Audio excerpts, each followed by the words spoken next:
Netcasts you love. From people you trust. This is Twit. Bandwidth for home theater geeks is provided by CashFly at CACHEFLY.com. This is Home Theater Geeks, recorded Friday, January 6th, 2017. Episode 336, live from CES 2017. This episode of Home Theater Geeks is brought to you by Grasshopper. Stay connected and run your business from your mobile phone with Grasshopper. To save $50 on your order, visit trygrasshopper.com/twit. Hey there, Scott Wilkinson here, the Home Theater Geek and editor of avsforum.com. This week I'm roaming the floor at CES 2017. I'll be talking with a bunch of people in their booths about all their new products, so let's go. Here in the JVC Kenwood booth, I'm talking with Jeff Marks, General Manager of Marketing. And Jeff, usually projectors are introduced at CEDIA, but here we've got some new ones at CES in January. How cool is that? Well, it's really quite interesting, and you're right, it's a little different. At CEDIA, we introduced the RS4500, our laser fluorescent laser phosphor projector, native 4K, so that's a $35,000 projector. Here at CES, we're introducing three new products. We have under the Precision brand name as well as the Reference Series or RS brand names. So there's three new projectors in each of those lines here at CES. All our projectors, all the new projectors are going to be starting to ship in January, this month, right now. And we go from basically a $4,000 price point, $7,000 price point, $10,000, and then up to $35,000 on the RS4500. On the RS4500, yeah, which is a beautiful projector, but your projectors have always been really great. How could you possibly improve them? Well, one of the biggest characteristics that differentiate JVC from the rest of the industry is our high native contrast. Now, in two of the three new projectors that we'll be introducing, the $7,000 and $10,000 models, we've improved not only the native contrast, but also increased the lumens. And as a lot of us enthusiasts know, as you tend to increase lumens, you also decrease the ability to reproduce black level. But native contrast, you're still going to get your high native contrast, your deep blacks, your rich velvety blacks, but also get you the brightness that you need for HDR content. Right, and now you've had HDR since last year's models. That's correct. This year on all the products, we have the HDR10 auto mode. So we've last year you had to manually switch into HDR10s for BT 2020 color profile. This year, when it senses that via from any source, whatever that source may be for broadcast or streaming or from UHD Blu-ray, it's automatically going to switch into HDR10. With HDR10, though, we've also added hybrid log gamma. So when that becomes available, the hybrid log gamma feature is available on every JVC projector as well. Regardless of price point, even on the $4,000 model, we'll have these features. Wow, that's really great. Now, remind us again of the model numbers, because as you said, there's a Precision line and an RS line, Reference Series line. They're the same, but they're marketed under different names, and that's always been a little confusing. The difference is all our traditional brick and mortar stores, people that have stores that they can go into and purchase those, the Precision line is sold through Precision. We also, for a lot of integrators, technologists that do not have stores, they'll buy that through distribution, and that's the Reference Series line. As far as JVC is concerned, whatever name's on it, we just wanted to say JVC when it's hanging on that ceiling. So the model numbers, the 550 becomes a 570, the 750 becomes a 770, the 950 becomes a 970. So we add 20 to the model number. Now, and the prices are the same as last year. Yes, they are. And then the Reference Series was a 400, 500, and 600, RS 4, 5, and 6. Now they come a 420, a 520, and a 620. So again, adding there. So that's the model number. But again, whether it has a titanium trim ring or a gold trim ring on it. It's everything's the same inside. It's just a matter where the integrator, technologist, or end user chooses to purchase how they want to purchase it. Right. It's where you got it is exactly sort of what that's going to be. And you said available this month? This month. So we ship the end of January.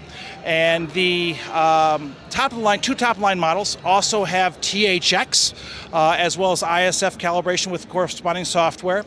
Another interesting thing about THX, the RS4500 just recently became the world's first and only 4K THX certified projector. So that's something that JVC's long supported THX. THX just makes your products better. It forces us to make our products better. Our improvements in lumens now become, it goes to 1800, 1900, and 2000 lumens on the RS and reference series, and then the RS4500 is at 3000 lumens. The native contrast ratios go up to 160,000 to 1 and 130,000 to 1, and then the entry level stays at 40,000 to 1 on that. So there's also a cool new feature because there's a lot of gamers out there, a lot of gamers that have very sophisticated computers, gaming systems, but they want an immersive experience. JVC has a new gaming mode, so low latency mode goes down to 2 frames latency. So that is also going to help a lot of folks as well. So brightness, contrast, HDR, gaming, all the things that increase picture quality, and that's what we hear about at JVC. We want the very best picture quality, and picture quality comes from not only brightness, HDR, color, and contrast, and we try to put that all together here at JVC. Can't wait to see him in action. Thanks so much. Thank you very much for having us. I'm here in the LeEco booth talking with Jeff Reese, Senior Director of Marketing. And Jeff, I've been so impressed with this company introducing some seriously disruptive TVs that we're going to be talking about here today. Yes, well, I'm glad you're excited. We're super excited as well. So what we're standing in front of here is the UMAX 85, which when I think of the word disruptive, this TV comes to mind. Tell us about it. Yeah, that's true. This is our 85-inch flagship product. This has 448 local dimming zones. We've got 64 gigs of resident memory on this as well. Runs on Google TV, 4K support, HDR. So this is HDR10 and Dolby Vision, right? And I was going to mention and Dolby Vision. So this is definitely our top of the line. Beautiful dimming zones, dark blacks, beautiful product. So, and more incredible than all of that is the pricing. Yeah, and we like to pride ourselves on the premium quality, and then all of a sudden the price comes in and you go, for that, that's awesome. So this has been retailing on lemall.com for $49.99. We had incredible interest over the holidays, so right now we're a little bit backlogged, so we're going to be updating and being able to start selling this again relatively soon. But the fans and people have come on board and they really love the product, and that pricing has certainly attracted a lot of new buyers. Boy, no kidding. And you sell it on lemall.com and also a couple other places, I think. So we're on Amazon and also bestbuy.com, and we're in select Best Buy stores. Now, in addition to the UMAX 85, you have the X series. Tell us a little bit about that. Correct. We've got the Super 4 X series, which is our 65, 55, and 43. That's edge-lit technology. Similar, everything's 4K, HDR10 support. Not Dolby Vision in this case. Dolby Vision, so that's reserved for our high end. But also Google TV and all the other suite of content services, games, movies, everything else that you look for. And smart TV functionality. Smart TV functionality across the board, correct. And what about the pricing there? So pricing, also very competitive, very disruptive within this space. So you can find us on LeMall and also on Amazon and Best Buy. But our 65 is $13.99 MSRP. We have $8.99 for our 55 and $6.49 for the 43-inch. We'll have a lot of promotions going on, so keep checking back in. Go to lemall.com and be able to look at our pricing, and sometimes we've got some great instant rebates that make those prices even more attractive. Well, it's certainly a disruptive business model you got going here, and I wish you all the best. Good. Thank you so much. LeEco is also looking towards the future, and I'm talking with Kanil Kim about what the company has in store for us coming up. What are we looking at right here? So what we are looking at is a 65-inch, what we call unique TV, and it has a quantum dot display, and it's also coming into a new format called the split design, where we have the speakers in a soundbar format. So that lets you put the speakers outside the TV. You can make the TV thinner. This one, I believe, is edge lit, correct? It is edge lit, and also it's 6.5 millimeters. It's very thin. Very thin. It's still high dynamic range, wide color gamut, right? Correct. It is. It is DCI-3, yes. Full. DCI-P3. Sorry. Yeah, full color range. Yeah. And will it support HDR10 and Dolby Vision? We are looking at both right now. It does definitely support HDR10 today. We are looking at Dolby Vision as well. And what else might we look for in the future from LeEco in terms of TVs? Well, we are looking at a wide range of other features that we can add into the TV, one including the quantum dot display, the other one the wide color gamut, and then also different form factors for the TV, as well as new features that will make it much more convenient for users to operate their TVs.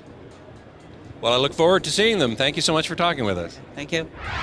Here in the LG booth, I'm talking with Tim Alessi, Senior Director of Product Marketing. Tim, LG is the king of OLED, and there's some big news this year, isn't there? Yes, there is. The big news is that we introduced our new flagship LG Signature OLED, the W7, that we affectionately nicknamed Wallpaper OLED because of its extreme thinness. It's amazing. I've seen it. It does literally look like wallpaper on the wall. It's only, 4 millimeters from the wall to the front of the TV? That's right. The panel itself is only 2.57 millimeters, but with the thin mounting plate that you also need, it's only 3.85, so less than 2/10 of an inch. Now, feature-wise, you had high dynamic range, of course, and wide color gamut last year. This year you maintained that with HDR10 and Dolby Vision, but you've even gone farther. That's right. We've also added support for HLG, for broadcast format, as MVPDs start to use that. And we also just signed a deal with Technicolor, and we've incorporated the advanced HDR by Technicolor format. So a total of 4 different formats, plus our HDR upscaling, as well as our active HDR. And that is? The active HDR actually analyzes frame-by-frame scenes that don't have metadata, so non-Dolby Vision content, and will actually extract the data that would have been there and optimize it so that you get the best possible picture quality. Now, in addition to Dolby Vision, there's another piece of Dolby news here at LG as well. That's right. We're really excited to be the first company to offer the complete Dolby Theater experience by adding Dolby Atmos capability to all of our OLED sets in 2017. Now, what does this mean? I mean, Atmos is obviously sound around you and overhead. How can you do that from a TV? Well, there's a couple different ways. In the W7, it requires a separate AV box, so it essentially doubles as an Atmos-enabled soundbar, which has the up-firing channels, and so you get that immersive experience by virtue of bouncing it off the ceilings and the sidewalls. On the other OLED sets, it uses sound processing to extract that object-based sound, so you don't get the full, 360 sound, but you get a pretty good simulation of it. I have to say, I heard it in demonstration in the Dolby room yesterday on a G7, I believe, and I was amazed at how well it worked. Yeah, it really does do a great job. You wouldn't think that without physical speakers you can get that much of a sound from especially the above and surround channels, but it really does work well. Pricing and availability, do we know that yet on these OLEDs? No pricing announcements yet, except for the W7, which has been live on BestBuy.com as a pre-sale at $79.99.99, so $8,000 essentially. But the others will be announced a little closer to release, which will start in March and through the early spring will be all in the market. So the W7, which size for $8,000? That's the 65-inch. The 77 will be second half intro, so that we're a little farther out on that. Now, in addition to OLED, we also have LCD TVs, and in particular the Super UHD LCD TV, which has some new features and technology in that. Tell us about that. Yes, for our Super UHD lineup, we added a new technology in the panel itself. Our sister company, LG Display, developed a new film called NanoCell, and that sits on the top of the LCD stack, and it helps to add wider color gamut, more accurate colors, deeper black levels, and since it's part of an IPS panel, it maintains all of that color and black level goodness at wider viewing angles. Now, these are quantum dots in a certain sense, but they don't emit light themselves. Well, they're quantum particles. They're not quantum dots in the sense that we know them in other competitors' products, because those quantum dots act as a light accelerator, if you will. Or a converter. It takes in blue and puts out red or something. Yeah, based on the size of the particle. These use nano-sized particles. They're all 1 nanometer in size, but they act more as a filter rather than an accelerator, so it filters out unneeded parts of the color spectrum, refining and intensifying the remaining red, green, and blue, so you get the wider color gamut that way. So the bandwidth of red, green, and blue actually narrows. You don't have a lot of overlap. Exactly. And what do we know about the availability and pricing of the Super UHD? Same thing on pricing, be announced a little closer to release, but we'll start to see them show up in market around March and mid to late March. What sizes are available? Among the 3 Super UHD series, there's an 8000 series, 8500, and 9500 series. The range will be from 49 to 86, and everything in between. Well, it's a beautiful booth. There are some really beautiful displays, and I congratulate you. Thank you very much. We're excited to launch these products in 2017. Thanks a bunch. I'm in the Dish booth talking with Paris Bradley, Product Communication Specialist. And Paris, tell us what's new at Dish.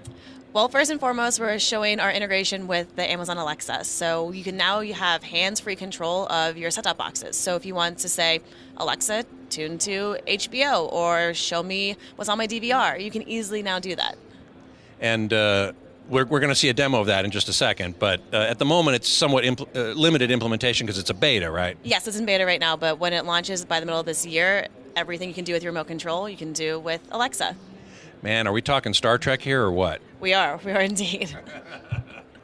Now that we know something about the Alexa, I'd love to check it out in action. Let's do it. We're here in the Alexa demo booth, and you're going to let me actually try this out, huh? I am, yes indeed. Okay, so at the moment it's somewhat limited implementation, correct? For the beta version, yes it is. But when it launches mid-year, it'll have full functionality like your remote control does today. So what can I ask it? We can ask it to search for your favorite actor. Mine's Jennifer Lawrence. Alexa, search for Jennifer Lawrence. Getting from Dish. And boom, there she is. Okay, I guess we can also ask it to find a TV station? Yes, so if you want to maybe look for the cooking channel or HGTV. Alexa, go to HGTV. Tuning to Garden Television. This is House Hunters. Cool. I like this show, actually. So, again, this is limited for now. When will it roll out as a full implementation? Full implementation will roll out by the middle of this year as a software push to the Hopper 3, and then all set-top boxes in the Hopper family by end of the year. Also, at Dish, I understand there's one other new thing you're promoting here? Yes, so we are talking about Dish Music. We've talked about it a little bit in the past, but we're officially launching it by end of Q1, and it's super exciting because it's almost Sonos-like. It syncs all of your receivers together, and so you can use an app on your mobile device and be able to play your favorite station, whether it's from Pandora or iHeart, and be able to play it right from your set-top box. So it's pretty cool, and I'm really excited for it personally because I don't have a Sonos. Right. And you'll be able to put different things in different rooms, or everything in all rooms, the same thing in all rooms, that sort of thing? Yeah, either. You can either sing the same song throughout, or you can have different things playing if you want to do that. Well, it's all very exciting. When will that roll out? By the end of Q1.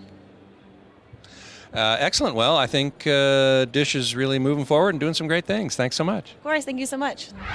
Here in the Hisense booth, I'm talking with Amy Lessig, a product specialist, about all the news at Hisense. And there's lots of it, isn't there? A lot of new coming to 2017, yes. First of all, let's talk about the laser TV that we're standing in front of here. Awesome, yes. We're bringing to market a 4K LaserCast TV. Last year we brought Full HD to CES, but this year we're actually going to make market in summer 2017.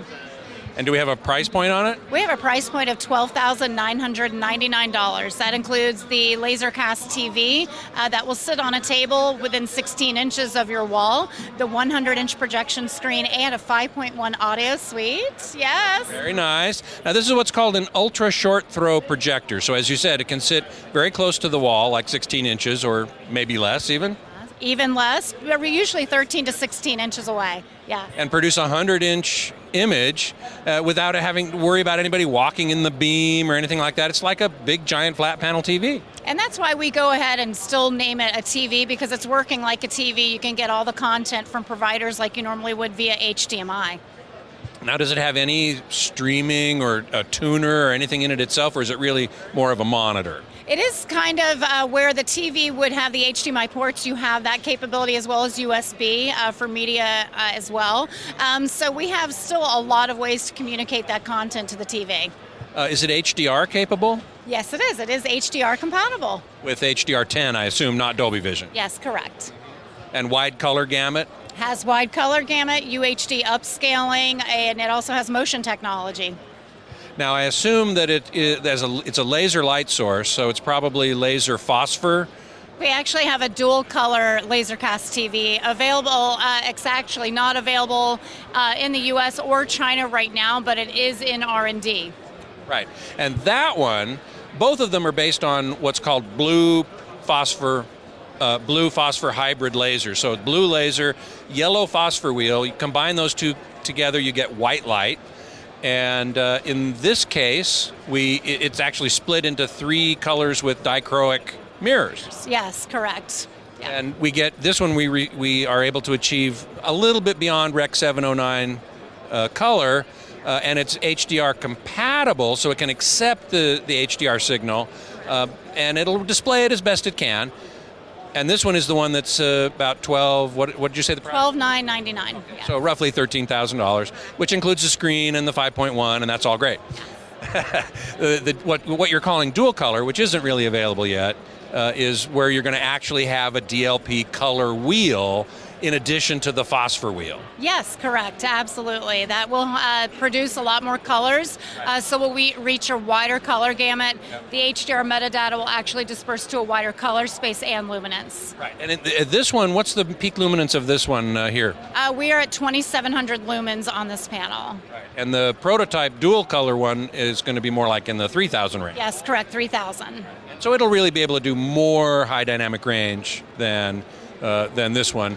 Although this one is probably no slouch. Yes, no, it looks absolutely beautiful. The uniformity of color and brightness across the panel make it, perfect for just about any environment in any home. Now, in addition to these LaserCast TVs, you also have some flat panels we wanted to talk about. Yes, we would love to show you our flagship H10D series and a couple of other panels. Very good. Well, let's go take a look. Over here in flat panel land, we're standing in front of the H10D, which is the flagship of Hisense. Yes, it is our OLED technology in 2017 with 20 patents. Now that OLED is a term that Hisense uses to represent a few different things, quantum dots being one of them, I believe? Yes, it is, yeah. We have OLED as our answer to OLED technology, but has some different attributes that will actually define the customer's viewing that we feel in even a better experience. Yeah. And this one, I believe, is full array local dimming as well? Yes, it's full array with local dimming.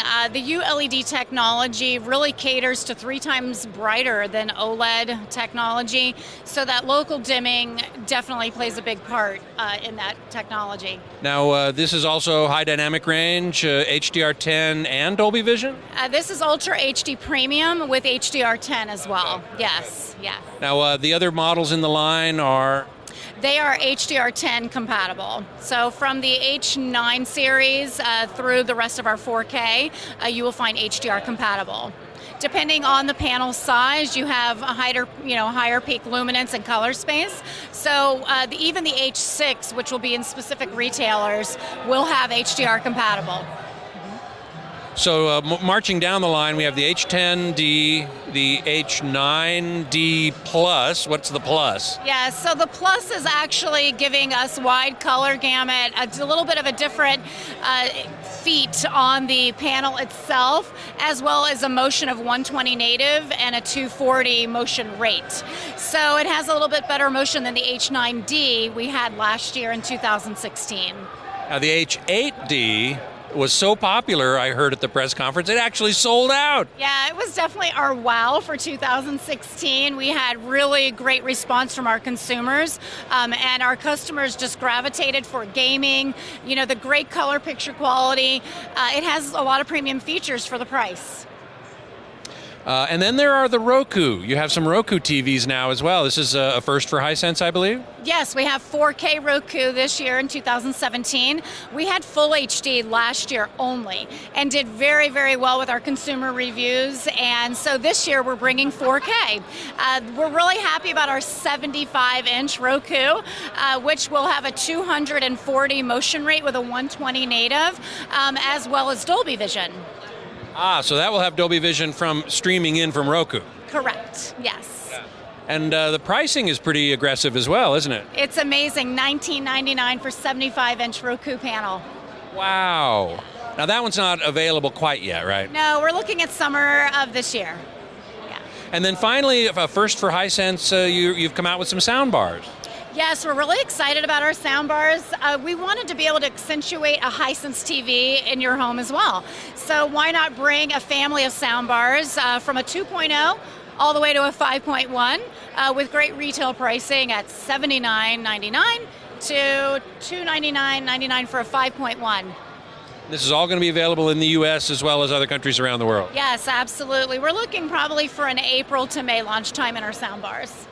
Well, a lot going on in the Hisense booth. Thanks so much for talking with you. Thank you. We're really excited to be here. I'm in the TCL booth talking with product trainer Bruce Walker. And Bruce, there are 3 new lines of TVs from TCL this year. Look pretty exciting. Thank you for joining us. We're really excited to have you here at TCL, the fastest growing TV brand in America. And we've got some really exciting product to talk about this year. First of all, we have our S series, which will be comprised of the S3, which will be our high definition sets, and S4, which will be 4K sets with HDR support. The buzzword of the show, very exciting stuff. And all of those series that will be available from a nice small size all the way up to a nice 65-inch size will be powered by our Roku platform. So with over 4,500 channels and counting, 450,000 different TV shows, and they'll be either 720p, 1080p, or 4K. Fantastic sets at fantastic value pricing. Yeah. Now, you've been pioneers of Roku TV. All of these TVs that we're going to talk about today have that as the basis of their work, right? Yep, they're the most popular streaming platform. They've been an amazing partner for us. And what I love about them, being kind of the tech nerd, is it's all about the updates. And sometimes when you do updates on products, like, oh, my phone's going to be out of whack for 20 minutes while it does the update, Roku does everything behind the scenes. As an example, mid-November, somebody turned on their Roku TV from TCL, automatically they could pause and rewind live TV off of an antenna. Feature they updated in the background, nobody noticed. That and adding 7 to 8 channels a week, and they do those 2 to 3 product pushes everywhere. So they're a fantastic partner for us. Now, in terms of HDR and wide color gamut, we're talking about HDR10. Do we have Dolby Vision in any of these? That's a fantastic segue. The S series is going to support HDR10, and then when we get to our premium product, our C series, which you see behind me, and our P series, we are going to support Dolby Vision, which encompasses HDR. So it's a fantastic platform. So let's talk about the P and C. I must admit, I'm a little confused about which is you're considering the flagship, because they're sort of aimed at different markets. So you've got the maybe 2 types of customers that would say, I want the best looking TV that I can get with fantastic picture quality. That's going to be our C series, cosmetic, complementary design that you see behind us. It's going to offer you things like a metal cabinet on there, metal feet, very breathtaking 360-degree design with incredible thinness. and still give you Dolby Vision, and still give you advanced frame rates, and give you that incredible Roku platform. And then there's the other customer that's going to want the ultimate in performance with a beautiful looking TV, and that's where we would talk about our P series. Takes everything we've talked about, the wide color gamut, Dolby Vision support, and adds contrast control zones. So with contrast control zones, you've got a full array of LEDs behind the panel, and you have 72 zones on screen that can be controlled independently. So illustrate the point, paint the picture of a sunrise, the sun comes up, the LEDs behind the sun will be super bright, everything else can be dimmed. And with contrast control zones on TCL TVs and LED, it's the only way an LED TV can have the blackest blacks and whitest whites on screen at the same time. So the P series is the only one with what we call full array local dimming, right? That is correct. And the other sets give you that amazing cosmetic and super, super bright picture. And super thin because they're edge lit. Exactly. Fantastic cosmetics. So are these available now? When will they come out? Everything we've talked about is going to be available in Q2. And one of the most exciting things we can talk about on that P series is when you talk about the feature set that has, it's going to be available. Backtrack 1 second. Screen size is up to a giant 75-inch on the C series.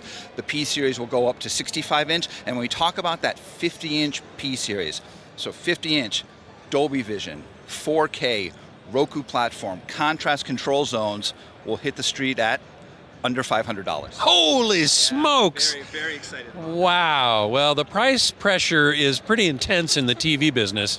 And TCL is definitely leading the way there, it seems. You get to be the fastest growing TV brand in America. Well, and I must admit, I go to the TCL Chinese Theater in Hollywood very often, and I think of your company. Fantastic. We appreciate the support there. Yeah. Well, thanks so much for showing us around. Thank you very much for stopping by to see us. Enjoy the rest of the show. You bet. Thank you very much. Before we continue, I'd like to take a moment to thank our sponsor for this episode, which is Grasshopper. Grasshopper is a virtual phone system designed for entrepreneurs. Grasshopper works just like a traditional phone system, but requires no hardware purchase or software installation. With their iOS and Android app, callers can reach you wherever you are on your mobile phone. Grasshopper allows you to keep your existing phone number so you can maintain your brand. When you make a call, your client will see your Grasshopper caller ID instead of your personal phone number. Simply select a toll-free or local number, record a custom greeting, and add multiple extensions for your business. Toll-free numbers are great for marketing and make your business sound more professional. You can set up departments and employee extensions with custom call forwarding to any phone in the world. Get voicemails emailed to you as audio attachments, and you can also send and receive SMS text messages from your business number. So join over 250,000 Grasshopper customers today. Plans start at just $12 a month, and you have a 30-day money-back guarantee. Turn your smartphone into a business line with Grasshopper.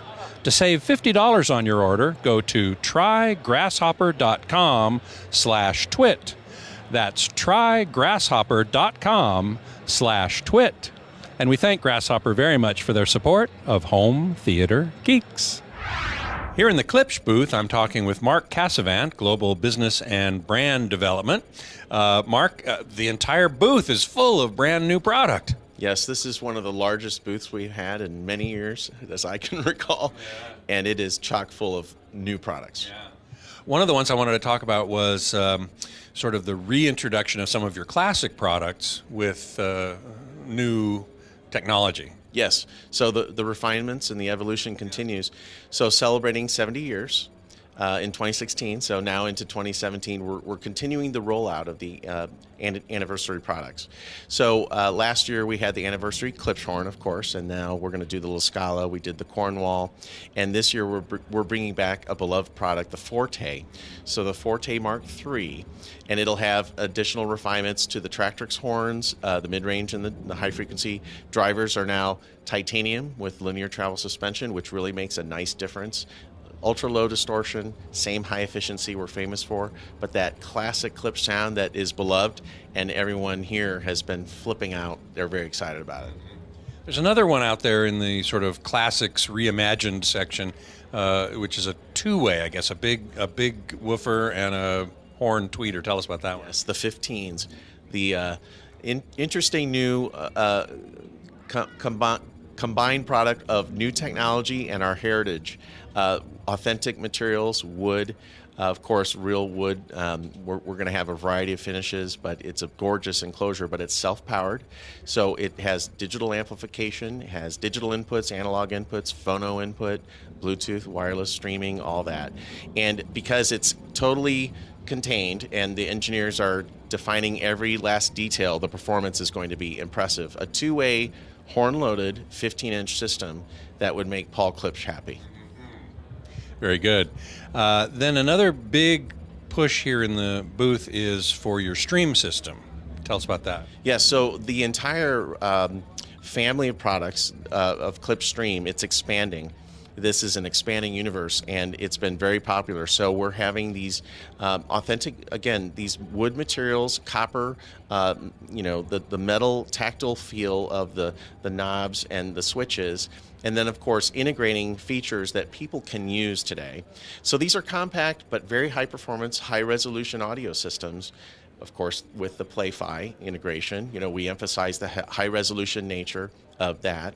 And then, of course, having built-in phono preamps. So people who love their vinyl can enjoy it on many of these products, and it's effortless and it's easy to live with. And we're trying to make products that people are proud to own and show in their house. Less plastic, less, good for 2-3 years, and then, okay, what else can I get? This product should last for years and years and years, just like our traditional Klipsch products. And it's for today's lifestyle. This booth really was created to emulate the modern New York loft, living space. Which we're in one now, a simulation of one now. And so the design language of these new products in the Stream family is really mid-century modern. So, and I would say that it's synonymous with cool, Yeah, sure. But it sounds great. It's high-performance audio. That looks good. You also mentioned your first Atmos soundbar? That's right. So we've done the Atmos separate components, the separate component loudspeakers. We're showing a new Atmos 5.1.2 soundbar package with a 10-inch very high output sub. So the bar integrates left, center, right with horn-loaded drivers, of course, up-firing and side-firing surrounds. So the elevation channels are built in, side surround channels are built in. The classic horn-loaded design that you would expect from Klipsch, which is in all of our soundbars. But this new Atmos soundbar, utilizing that control directivity that Klipsch is known for, being able to deliver a very compelling Atmos experience with a simple soundbar solution. So it's very compelling. It's an interesting product. That one's not out yet. None of these products are out yet, right? Well, some are going to be slated for the first and second quarter. Some are second and third quarter, so getting into the fall. So we are revealing quite a bit of our launch plan. So the theater bar that we talked about, that's the Atmos bar. That'll be later this year. And then finally, you mentioned something new technology in headphones. Yes, some very interesting high-end headphone technology. Biocellulose materials in the diaphragms, and we are custom engineering these materials for their specific applications.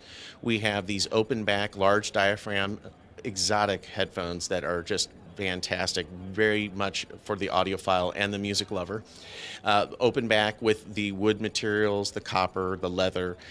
So not just looks great, feels great, but sounds.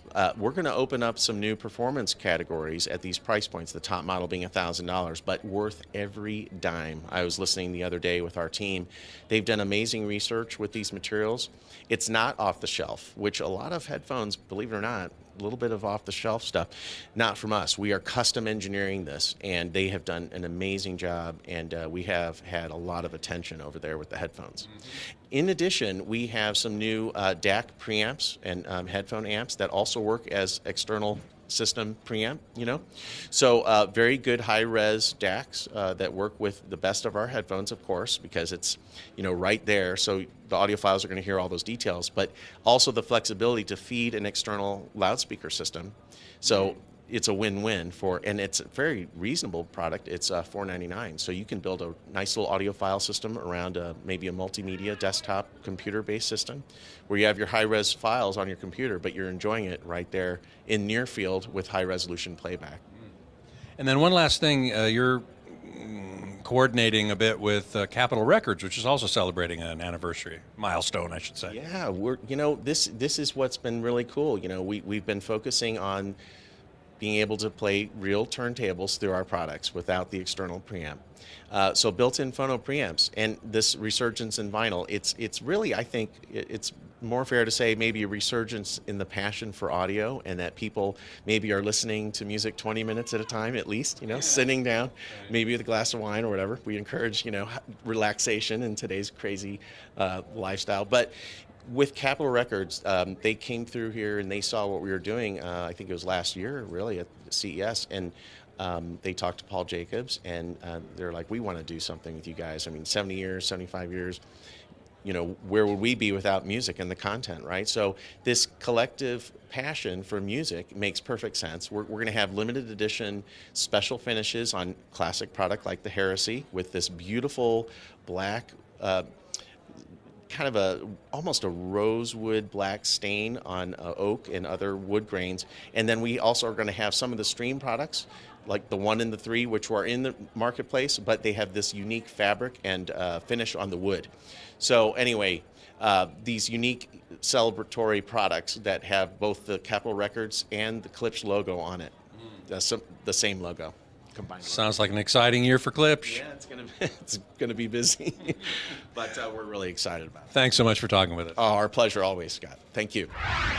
I'm here in the Hi-Res Audio Pavilion talking to Mark Feiner, Senior Director of the DEG, the Digital Entertainment Group, who is sponsoring the pavilion, but there's a lot of companies represented here, aren't there? Absolutely, Scott. What we've done is work with our member companies, particularly the 3 major music companies, Universal Music, Sony Music, and Warner Music, and bringing together a wide variety of companies who are behind the Hi-Res Audio Initiative. This includes 12 leading CE manufacturers, plus a number of other trade associations we work with, including everybody from the Recording Industry Association of America to the Recording Academy and the CTA. All of them are involved in helping us deliver the message. Now, high-res audio, I would define as anything with greater technical resolution than CD audio. Is that a fair assessment? Yes, that's absolutely correct. You may recall a couple years ago that the music industry associations sat down and put together that basic definition to help bring some clarity to what is high-res music based on all the various file formats, sampling, and bit depths that are in the marketplace today. Now that we've done that to support the download market, here at the show we're talking about the opportunity of expanding high-res to on-demand streaming, and even introducing some new streaming partners who will be coming into market shortly with that type of offering. Now, up until now, sort of the highest res streaming one could get was from Tidal, and that was CD quality. But you've got some announcements here at the show that go beyond that. Yes, what we've done is try to deconstruct and simplify what high-res is beyond the technical explanations, to give consumers an understanding that there is a true studio quality master experience out there. And that is what we're conveying with this particular announcement here at CES.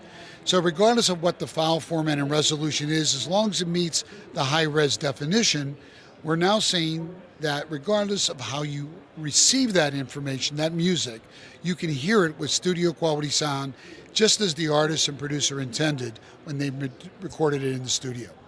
Now, I know Tidal announced that they're going to start streaming with MQA, which is this format that does encapsulate high-res without incurring more bandwidth cost. There were some other streaming partners now that are going to be doing this as well, right? Right. So at our event yesterday, which was a collection of announcements, there were 2 announcements made of the 4 companies identified about specific plans.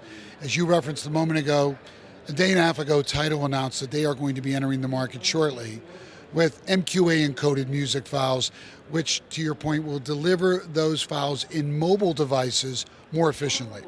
We also had a commitment publicly from the CEO of Rhapsody and their music service Napster that they will be launching high-res streaming products this spring.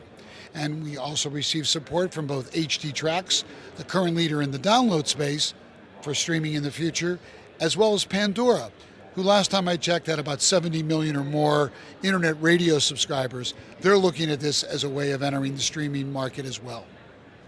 Now, one of the concerns that I know a lot of people have about high-res audio, certainly it represents the music as the artist intended and heard in the studio and so on.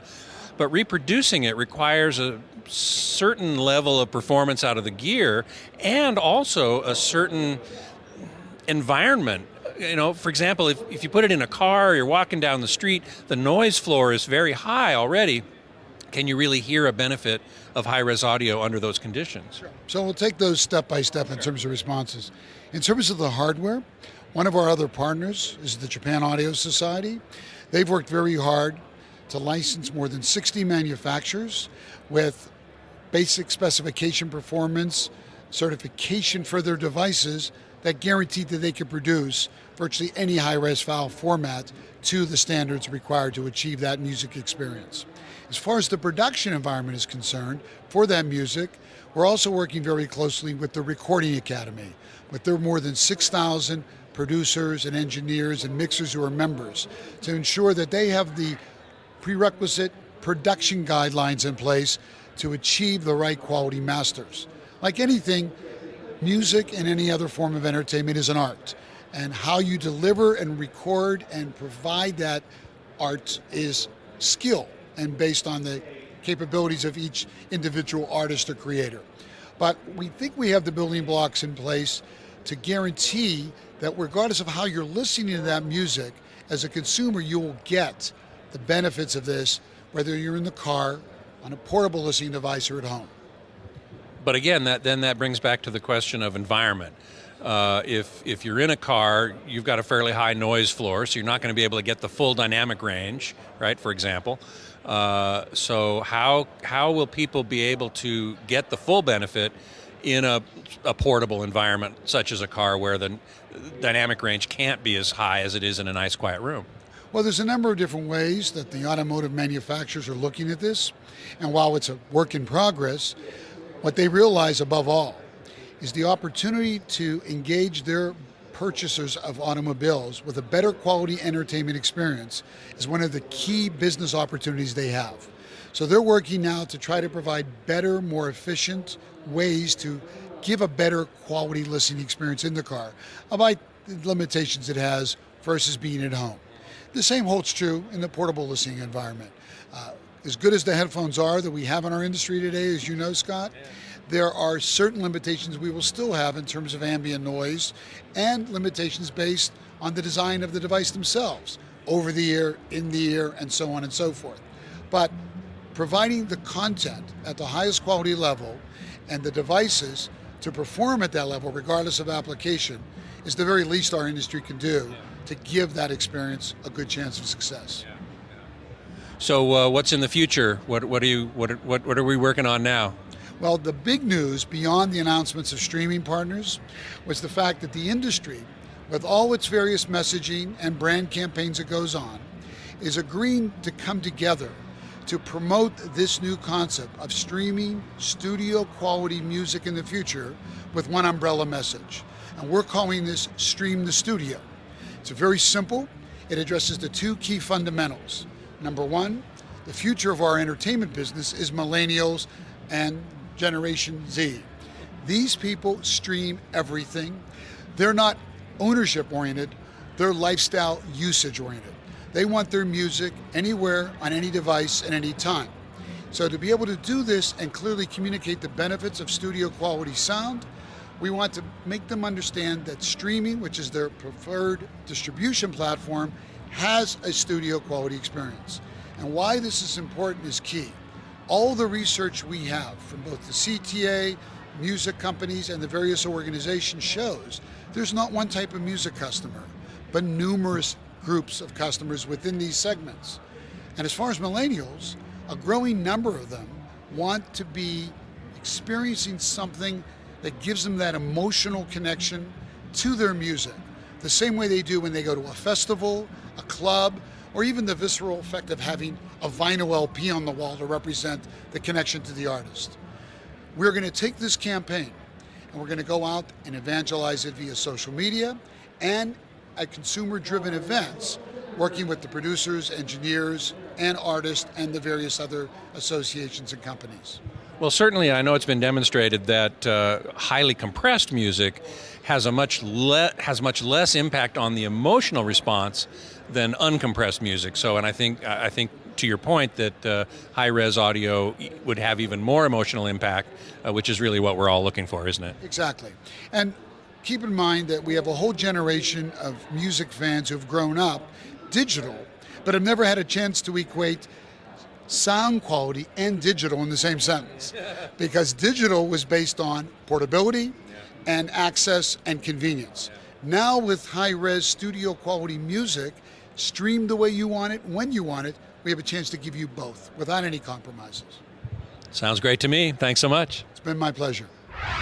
Here in the Samsung booth, I'm talking with Scott Cohen, National Product Training Manager, and Samsung's got some pretty big TV news here at the show, don't we? Yeah, we're introducing our Q line of TVs, which is based on quantum dot, and we're actually introducing a new category of TV called QLED. Now, for Samsung, about 7 years ago when we were all watching LCD, we introduced LED TV as a category, and now most brands have an LED. Some are using backlit, some are using edgelit, some are using directlit, but all based on LED. And that really had to do with the backlight of an LCD TV. Correct. So LED was based on the LCD panel. And as we were doing SUHD for the past few years with nanocrystal or quantum dot, this year we've significantly improved the quantum dots. And since we got such great performance out of it, we really felt it was time to announce another new category of TV called QLED. Now, just as we see in LED in many different forms, we'll see many forms of QLED as well. So you'll see photo-emissive, which are going to be backlit, similar to LED. And you'll also see electro-emissive, which would light it up without a backlight, being more self-emissive like some of the other technologies in the past.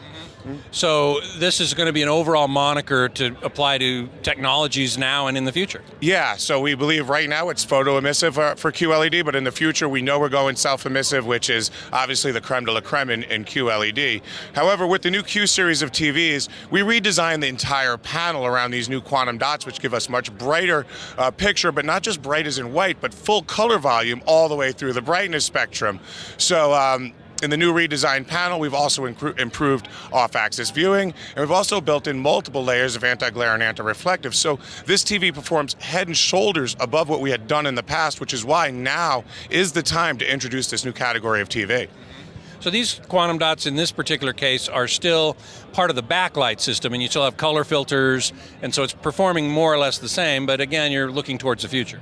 Correct. So what we are using is quantum dots that are going to be able to produce accurate peaks of red, green, and blue, which is going to give us that pure white light, a very pure and bright white light. And in other technologies, we've kind of cheated the white light where we didn't have even amounts of blue, green, and red, and definitely not through the luminance spectrum. Right. So it's a really big achievement for us to be able to get these equal peaks, which gives us accurate color through the spectrum. And, you know, for some people that might not get or understand color volume, you know, if you have a favorite sports team and you watch them on a cloudy day, their uniforms appear one shade of red. And on a sunny day, although it's the same shade of red, it's much more intense. And QLED TVs from Samsung are going to be able to produce all of those colors, keep your sports team's colors accurate. Now, how did you improve the viewing angle? These are VA panels, if I'm not mistaken.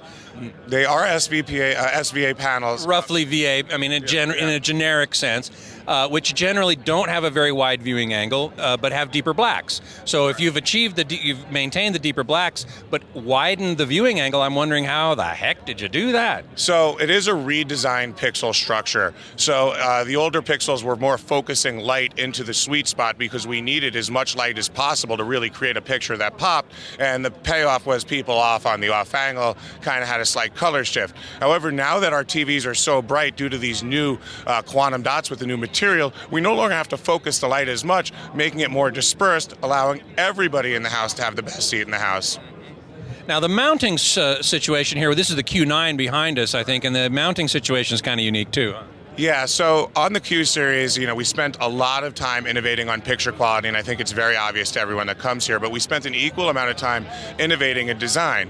So one of the new mounts is the zero gap wall mount, which allows the TV to go pretty much flush to the wall. The way it's done is the back of the TV has actually got a recessed panel, and the wall mount goes into the recession, and that's what puts it flat. Now, for those at home saying, what about the power cable? We as well recess the power cable in a separate spot, so that too is flush mount, so you're not going to have any problems at all. We also thought ahead, knowing most people, or a lot of people, like to mount high, mount above a fireplace. So the flush mount actually will have a tilt feature, allowing you to tilt it into the viewing room. So this is really going to give you a versatile options for where you want to mount it and how you want to mount it. But we didn't just stop here, because not everyone wall mounts. So Samsung is offering 2 stands. One is called the Gravity Stand, which is a tabletop stand, adds a swivel to the TV, again, making every seat in the house the best seat in the house. But we are also offering the Studio Stand, which is a floor stand, which you don't need any further furniture. So for that minimalistic look, Studio Stand is going to be a great seller for us. If you do wall mount it, I wanted to point out the tiny little cable here is all you need to hang off this TV. Yeah, so innovating in design, one of the big concerns was having wires run up to the TV. Samsung doesn't want you to run 4 HDMIs, USBs, LAN cables up to the TV, because it messes up the overall decor and it makes installation more expensive. So Samsung Q Series TVs will have a One Connect box, a separate box where you'll plug all your inputs in. And what's unique about this box is it connects to the TV via fiber optic cable. This is like a fishing line, and in the box will be 5 meters. Separately, you can purchase a 15-meter cable, so you really could put your components very far away. Now, in addition, Samsung has a new One remote that controls many different brand devices. One of the tricks we use is HDMI with consumer electronics controller with CEC. However, some legacy products just don't have that. So we added an IR blaster to our input box. So if your cable box, older DVD player might be closed away in a closet, you'll still be able to use that Samsung remote to control it. Super cool. Now, these TVs, of course, are high dynamic range. Yeah, so they are HDR. The Q9 will go up to 2,000 nits. They are running off of HDR10. What's really great is Amazon, Netflix already offering us HDR 4K content through our streaming apps, which is very important, because although some of our streaming partners are showing up in third-party boxes and even in Comcast cable boxes, you're not getting 4K or HDR out of that. And if you really want to maximize the performance, you would need to use the smart apps in our TV to get that. And what about availability and pricing? We're not announcing pricing at the show, but these will be available in the first half. The Q Series will be available in 3 flavors or 3 models. There's the Q7 available in both flat and curved. There's the Q8, which is going to be a curved model in a nice, beautiful metal case. And then behind us, we see the Q9 in the very thin bezel all the way around. The TV sizes will range from 55 on the small side all the way up to 88 on the large side. Well, they look great, and I congratulate Samsung on another great achievement. Thank you very much. I'm in the Sony booth talking with Phil Jones, Technology Manager. And Phil, there's an awful lot of nice TVs in this booth this year. Yes, we're very proud of our lineup. We've actually brought 2 of our most interesting products for 2017. Yeah. Let's start with the LCD TVs, the X930E and X940E. LCD TVs, but and they're evolutions from the previous year, but I think we've seen some improvement, haven't we? Noticeable improvement. So the first thing we did was we developed a new video processor for the Z9D, which is still our flagship television set. Still our best TV. But that TV had the biggest brain we've ever put in any television. So that brain is now in the X930 and X940E series, so that gives you the dual database, one for noise and one for clarity, so we can reduce noise like impact noise while improve your clarity. It has the super bit mapping to get rid of banding and low bit rate content, and it also has HDR to SDR remastering, which is one of the things that makes the Z9D look so spectacular. You mean SDR to HDR? Yeah, SDR to HDR. It's late in the day, I know. Yes, it is. Yes, it is. You want to go the other way? No, I'm joking. Yeah, right. I wouldn't want to go the other way. Okay. Well, the 930 is edge-lit or using the slim backlight drive plus. Yes. So last year we introduced Slim Backlight Drive Plus, and we talked about that it is a grid array. So lights are along the edge, and by firing them in certain orders, I can make a grid pattern of little itty bitty squares and zones. Because the edge lighting is actually along all 4 edges, right? Yeah. Now, because we have more control, I can have twice as many zones in my grid. And what this does is dramatically improve the brightness. So the brightness is dramatically higher, and the black level is better. So the contrast has increased massively. So when you compare the new E to the D, you will be shocked. the 940E is still a full array. Full array with local dimming. Local dimming. So it's about, we say it's about points of control, not whether it's not zones. So it's how can you control your light? Doesn't matter if the lights are along the edge or along the back or whether it's a OLED. It's about points of control, and that determines how good the contrast is in your picture quality. Now, I believe Sony has implemented in its TVs this year not only HDR10, but Dolby Vision. Yes, in select models, the models that have the X1 Extreme, they will also have Dolby Vision. All of our lineups will support HDR10 and hybrid log gamma, but the X1E sets support Dolby Vision. And those are, do you know what those are? I know you do. Don't worry, I'm not going to put you on the No, I thought we were talking about the X930 and X940. Oh, yeah, that's one. And then we have two other models, including the Z9D. Z9D, which was introduced in the fall, but remains in your line now. Yes, and that will also be updated to Dolby Vision. And then that brings us, of course, to the OLED, the Sony's first OLED, at least for a long time. You've demonstrated them in years past, but this is a real product. Yes. This is our first large screen consumer OLED. It's not our first OLED. It's not our first rodeo. So we make large screen professional OLEDs for over a decade. True enough, true enough. The X300 is a broadcast monitor. Many studios use it. Now we have one for consumers. Larger than that. We also have the PVM 550, which is a 55-inch W OLED that we also sell for professional applications. Right. So we have a lot of experience with not only RGB OLED, but W OLED. So based on the desires of the consumers, we decided to give you what you wanted. Why, thank you so very much. And also provide an OLED option. You know, it's about choice. Some people like the vibrancy and the colors that an LCD can do, the color volume, and some people like the viewing angle and the infinite black of an OLED. So now you don't have to choose. Either way, you can buy a Sony. Now, one of the really super cool features of this OLED TV is called acoustic surface. Tell us about that. Yes. So the engineers, we told them, go back to the drawing board. It's a different display technology. Just erase what you used to, with anything you've ever thought about. And they said they want an image without distraction, which meant no speakers, no grill, no bezel, nothing. Well, how do you make the sound? Well, we make glass speakers. And we've been making them for over 10 years. So we developed a technology that uses little actuators that vibrate the panel and make basically a stereo speaker system. And the sound quality is very good. You heard it.